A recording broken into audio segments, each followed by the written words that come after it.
Hola, hola, ¿qué tal? Muy buenas tardes, ¿cómo están? Pues ya estamos aquí de regreso con las sesiones de Sigma Control. Estamos en la sesión número 9 y bueno, pues estamos llegando casi al final de todas estas sesiones programadas para este año.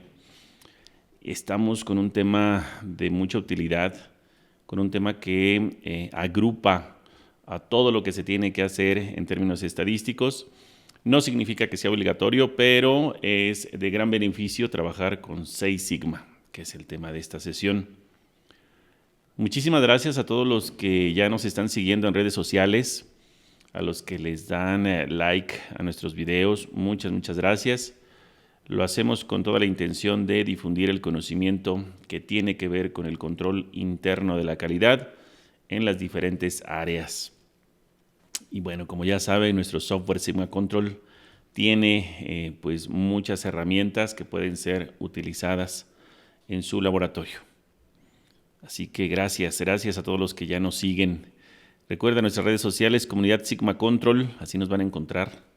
Si nos quieren mandar algún mensajito por WhatsApp, 2203-493100. Y estamos aquí al pendiente de sus necesidades. Se ha despertado interés en las diferentes sesiones. Ya hemos visto que tanto en TikTok como en YouTube, incluso en Facebook, pues hay muchos colegas que están gustándoles nuestras sesiones. De verdad les agradecemos que nos estén siguiendo.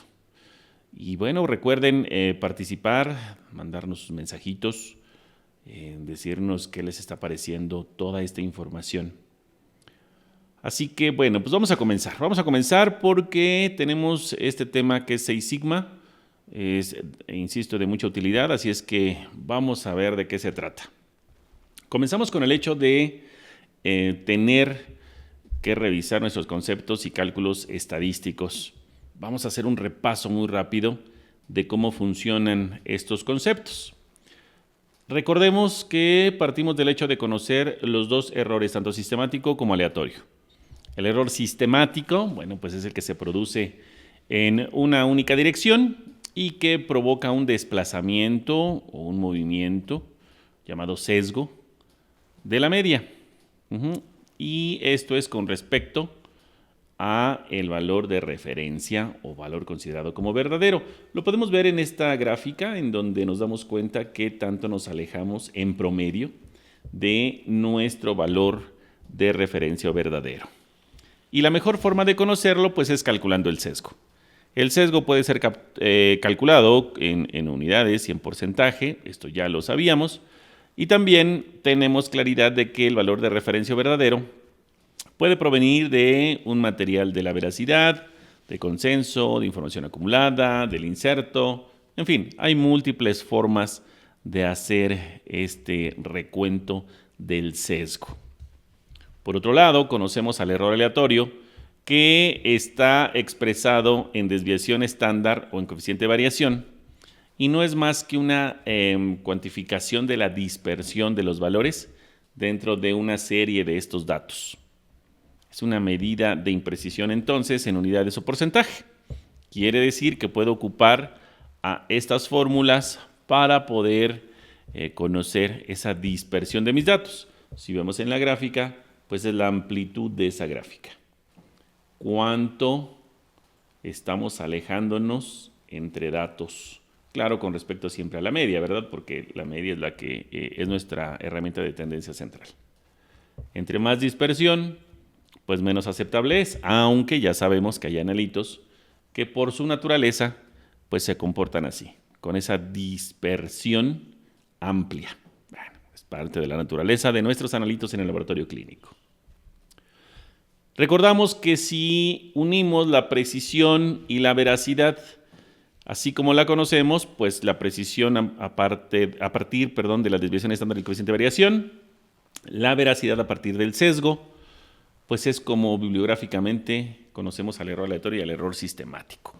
Y si juntamos esa información, nos vamos a dedicar a conocer el error total. Bueno, esto ya lo trabajábamos, ya nos dimos cuenta durante las diferentes sesiones cómo funciona. Son la base de nuestra estadística que, bueno, pues ocupamos en nuestro control interno de la calidad. También sabíamos que esta sumatoria de errores la vamos a conocer como error total, y aquí lo que tenemos que contemplar son esas fórmulas que están establecidas para precisamente calcular dicho error total. También nos dimos cuenta durante las sesiones que se puede trabajar en porcentaje o se puede trabajar en unidades. Que el sesgo que entra en esta fórmula se trabaja en valores absolutos. ¿Por qué? Pues porque el sesgo bien podría ser negativo. Y si le dejamos el signo, entonces esta operación, en lugar de ser una adición, va a ser una sustracción, y pues no queremos eso, no queremos una resta, queremos una suma. Por lo tanto, va siempre como valor absoluto. Lo mismo ocurre si yo trabajo en unidades, nada más que en lugar de utilizar el coeficiente de variación, trabajo con la desviación estándar, y al sesgo en unidades. Igual, valores absolutos. Recordamos que el cálculo puede ser entonces en esas dos alternativas de unidades. Por otro lado, recordar que este 1.65 corresponde a un intervalo de confianza del 95%. Hay autores que pretenden hacer intervalos más estrictos, otros más laxos, depende de lo que estemos hablando. Y finalmente, pues tendríamos que contemplar valores diferentes. Hay algunos que proponen el redondeo a 2 para hacer más práctica la operación, pero pues es un intervalo de confianza un poco diferente. Si hablamos de lo que dicen la mayoría de los autores, trabajan con un 95% intervalo de confianza. Entonces, así es como está establecido este cálculo. Por otro lado, recordemos que esto obedece a que estas distribuciones normales o estas campanas de Gauss pues tienen esta condición de intervalo de confianza, y bueno, pues cuando se trabaja de manera unidireccional hacia un solo lado, pues entonces encontramos que este 1.65 corresponde a esta probabilidad del 95%. Es solamente tablas estadísticas que están disponibles en cualquier libro, en cualquier lugar, para trabajarlo. Con esa cantidad de error total yo tendría que comparar lo que obtengo con respecto a un error total máximo permitido. Esto implica que el error total debe ser menor al error total máximo permitido. ¿Sí? Todo eso lo estuvimos trabajando. Incluso encontramos diferentes fuentes de error total máximo permitido. Encontramos también algunas herramientas publicadas en bases de datos. Con todo esto, pues pudimos llegar hasta la medida sigma, que es lo que hoy vamos a revisar. La medida sigma. ¿Qué es la medida sigma? Pues es el número de desviaciones estándar o sigmas. Algo muy importante es que la desviación estándar se maneja o se conoce como una letra griega sigma. Entonces, número de desviaciones estándar o sigmas que se acomodan dentro de los requerimientos del proceso. ¿Cuáles son esos requerimientos? El error total máximo permitido. Por eso era importante la sesión anterior que supiéramos cómo se toma, de dónde sale dicho error total máximo permitido. Múltiples fuentes que están disponibles en Internet nos dan la alternativa. Y recuerden que ese número de desviaciones estándar o sigmas que caben o que se acomodan dentro de los requerimientos de la calidad, pues de alguna forma, al ser una distribución normal, lo que pasa de un lado de la distribución pasa del otro lado. Por eso entonces hablamos de que esto es el número de desviaciones estándar o sigmas que se acomodan dentro de los requerimientos del proceso por uno de los lados, porque va a ser equivalente al otro lado. Entonces ya en total, ¿cuántas sigmas serían? 12 sigmas.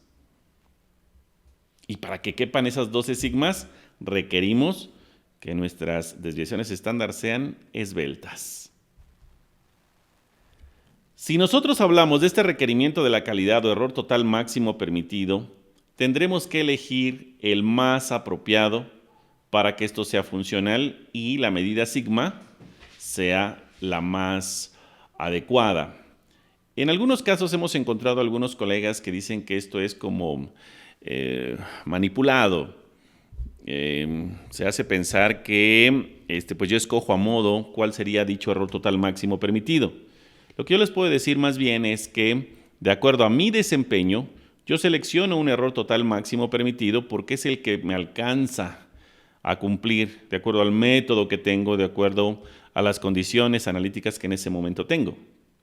Entonces, más allá de manipular o de seleccionar a modo el error total máximo permitido, es cuál es el que me alcanza, cuál es el que yo puedo usar, porque no es lo mismo si yo trabajo con un sistema automatizado a que trabaje con un sistema semiautomatizado o con un proceso manual. Seguramente el error total máximo permitido que se va a ocupar es diferente. A todos nos gustaría tener un único valor. Eso no es posible porque el escenario es tan diverso en los laboratorios que difícilmente vamos a trabajar con un único error total máximo permitido como requerimiento de la calidad. Y precisamente con todos estos elementos hay un montón de alternativas, decíamos, que tienen que ser tomadas en cuenta. Hay sitios en donde se declara todo esto para que podamos escoger dichos requerimientos de la calidad. Y cuando nosotros hablamos de la medida sigma, nos estamos refiriendo precisamente a ese número de desviaciones estándar o sigmas que caben en estos límites llamados error total máximo permitido en su valor más alto y más bajo. Entonces se convierte en una pequeña pasarela, se convierte en esta información que nosotros estamos manejando dentro del error total máximo permitido. Y vamos a analizar esto. Si nosotros como laboratorio tenemos un analito que se comporta de esta manera, su dispersión es muy amplia y solamente caben 2 desviaciones estándar. Acuérdense, es por uno de los lados con respecto a la media. Entonces tenemos una desviación estándar, 2 desviaciones estándar. La tercera desviación estándar está hasta acá y esta ya se quedó fuera. Entonces solamente caben 2 desviaciones estándar. Eso significa tener un montón de defectos por millón de oportunidades, alrededor de 308.538. Son muchos errores. Si nosotros le echamos ganitas y mejoramos a nuestro proceso y ahora permitimos que todo se estandarice, que todo fluya, que haya comunicación, etcétera, etcétera, nos vamos a encontrar con el hecho de que caben ahora nuestras 3 desviaciones estándar apenas al filo. Esto es lo mínimo aceptable en cuanto a la medida sigma, ser 3 sigma. Con esto entonces encontramos ya una menor cantidad de defectos por millón, 66.807 defectos por millón de oportunidades. Si somos todavía mejores y entonces hacemos nuestro proceso más esbelto, nos encontraremos con que no nada más cabe 3 sigmas o 3 desviaciones estándar, cabe uno más. Quiere decir que ya cabe 4 sigmas.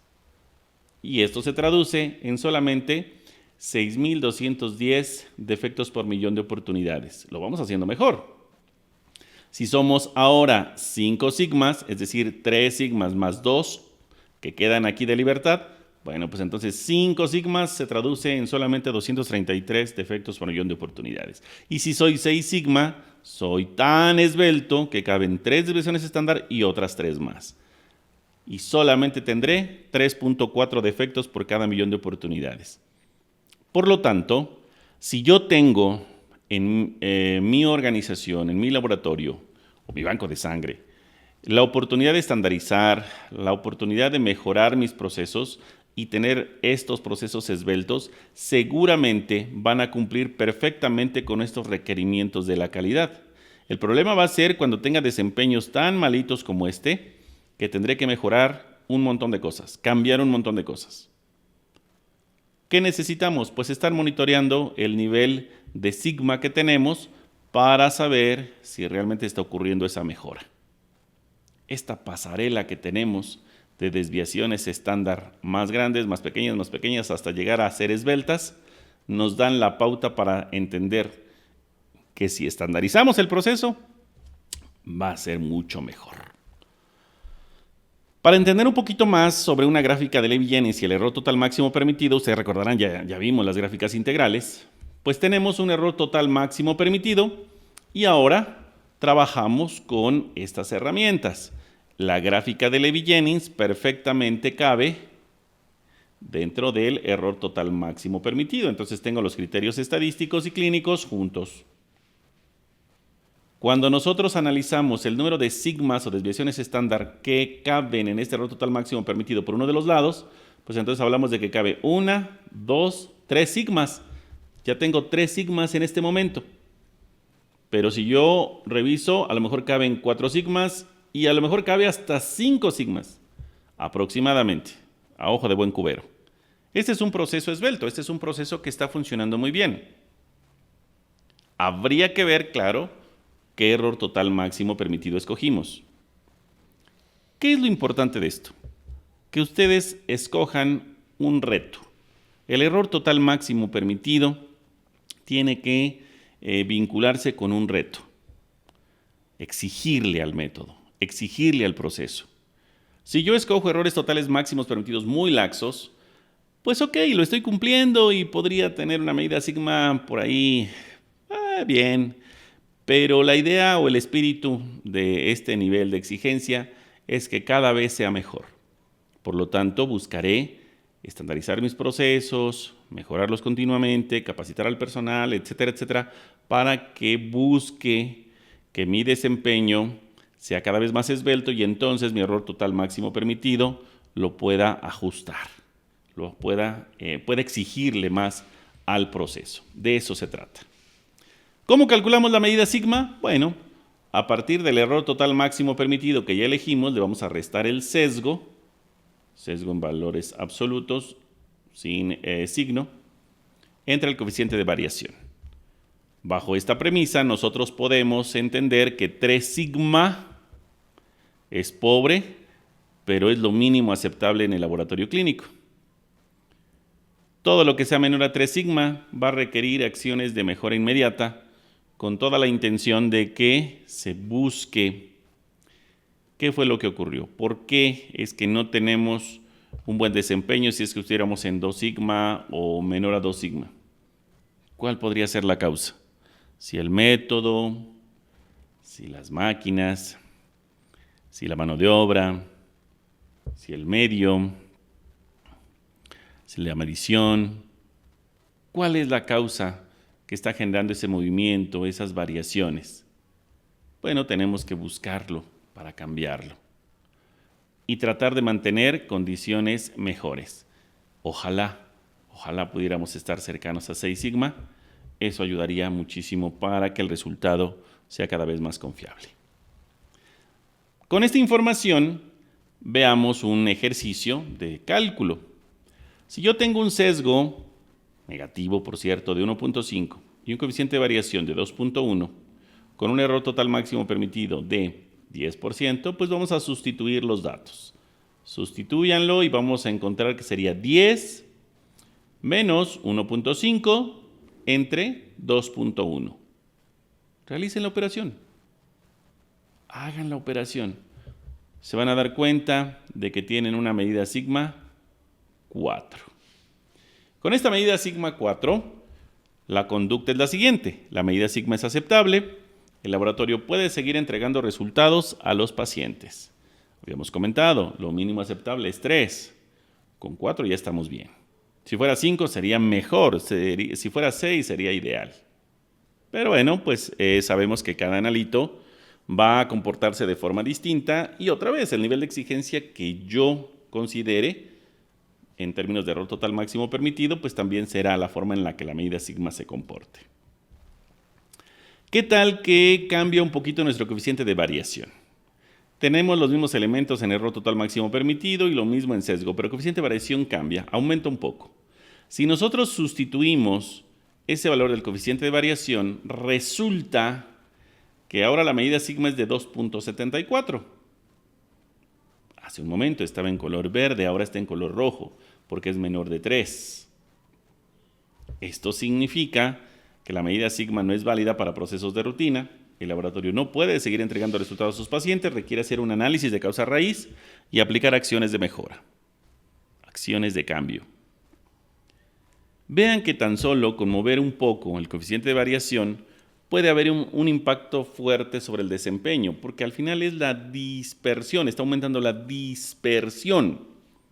Si este es el caso, recuerden en la ecuación, divide, el coeficiente de variación divide. Eso tiene pues un mayor peso a que si estuviera el sesgo como valor más alto porque este resta.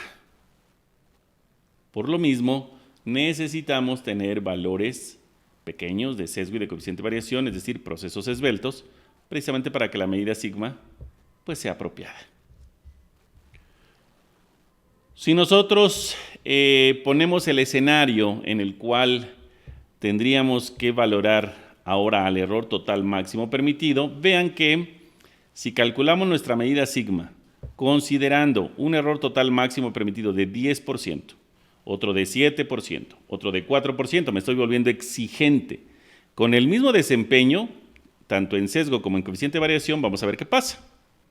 Resulta que en el primer escenario, nuestro sesgo de 0.5, coeficiente de variación de 1.5 y error total máximo permitido de 10%, la medida sigma es 6.3. En el segundo escenario, cuando el error total máximo permitido es 7, resulta que tenemos una medida sigma de 4.3. Y finalmente, en el tercer escenario, cuando ya soy demasiado exigente con el error total máximo permitido, puede ser que mi medida sigma ya no sea apropiada. Entonces también juega el que yo elija de manera correcta mi error total máximo permitido. Sé que al principio muchos se dicen de esta manipulación y demás, pero aquí insisto, lo importante es que ustedes tengan a la mano la información de diferentes fuentes de error total máximo permitido y puedan retarse para ver cuál cumplen. Y la idea no es estar cambiando cada rato, sino es manténganse en ese nivel de calidad y poco a poco irán haciendo cambios, ajustes que sean funcionales. Ok, vamos a ver Sigma Control cómo funciona. Vamos a ver de qué manera nuestra herramienta permite hacer toda esta revisión de la medida sigma. Entonces vamos a trabajar con algunos escenarios que tenemos en el laboratorio. Voy a colocar algunos datos que nos pueden servir para monitorear la calidad.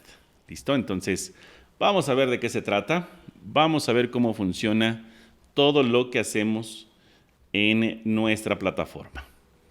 Si nosotros vemos, por ejemplo, algunos analitos como los de química clínica, y puede ser que yo tenga por aquí triglicéridos, y entonces cada vez que yo capturo mis datos de control de la calidad, los voy a retar con un error total máximo permitido, que ya vimos en sesiones anteriores cómo se configura, ya vimos cómo funciona. Entonces, la plataforma lo que hace es calcularnos nuestra medida sigma, conocer ¿cuáles son esos valores para el nivel 1 y para el nivel 2? En este caso en particular, el nivel 1 está apenas por arriba de 3. El nivel 2 está por abajo de 3, está incumpliendo. Si podemos ver en la tabla, nos encontramos con el hecho de que el coeficiente de variación y el sesgo, vean de qué tamaño son. Dado que en el nivel 2 tenemos un coeficiente de variación más grande, por ahí puede venir el problema, porque ven que en el nivel 1 tenemos de 4.6, en el nivel 2 es de 5.9. Incluso el sesgo es mayor en el nivel 2 y es menor en el nivel 1. Entonces, tanto coeficiente de variación como sesgo son valores altos. Y eso está provocando que cuando yo vea mi medida sigma, pues no sea la mejor. Vean que los estamos retando con el mismo error total máximo permitido. Si tuviéramos otro error total máximo permitido y pudiéramos configurarlo, pues entonces estaríamos revisando pues algo más laxo y entonces tal vez podríamos entrar, sí, tal vez. Pero recuerden, no se trata nada más de cambiar el error total máximo permitido, es que analicen cuánto están teniendo de coeficiente de variación, cuánto están teniendo de sesgo en estos analitos. Y esta misma información la podemos visualizar en términos gráficos, porque ustedes recordarán que de acuerdo a la medida sigma, yo les decía, habría que ver cuál es su nivel sigma en función de la gráfica integral, cuántas veces cabe esa sigma dentro del error total máximo permitido. Y nos podemos encontrar con algo como esto, en donde los datos están excediendo las 3 desviaciones estándar y se están yendo para arriba y en cualquier momento se pueden salir del error total máximo permitido. ¿Qué pasa con el nivel 2? Definitivamente el cambio fue muy drástico. Algo ocurrió en esa fecha que hizo cambio en los dos niveles de control. El asunto es que como promedio, pues sí tenemos ciertos problemas y eso no nos beneficia en nada, pero ya estoy vinculándolo con la herramienta llamada Six Sigma, porque no nada más gráficamente estoy viendo esto, sino que en números yo estoy visualizando que pues ese cambio no me está favoreciendo tanto. Hay que estar muy al pendiente de lo que pasa en mi laboratorio. Si yo tengo elementos distintos, ahora vemos una glucosa, pues entonces yo puedo ver que estamos manejando medidas sigmas que no son tan apropiadas, que no nos están funcionando tanto. Entonces, pues este analito está teniendo ciertas dificultades y pues hay que estar muy al pendiente de cómo están sucediendo las cosas en este laboratorio. Si es que nosotros queremos ver algunos otros analitos, por ejemplo, hemoglobina, vamos a ver que aquí en particular la gráfica nos está diciendo, aguas, ya te saliste del error total máximo permitido, tu medida sigma es pobre, por supuesto, ten cuidado con ello.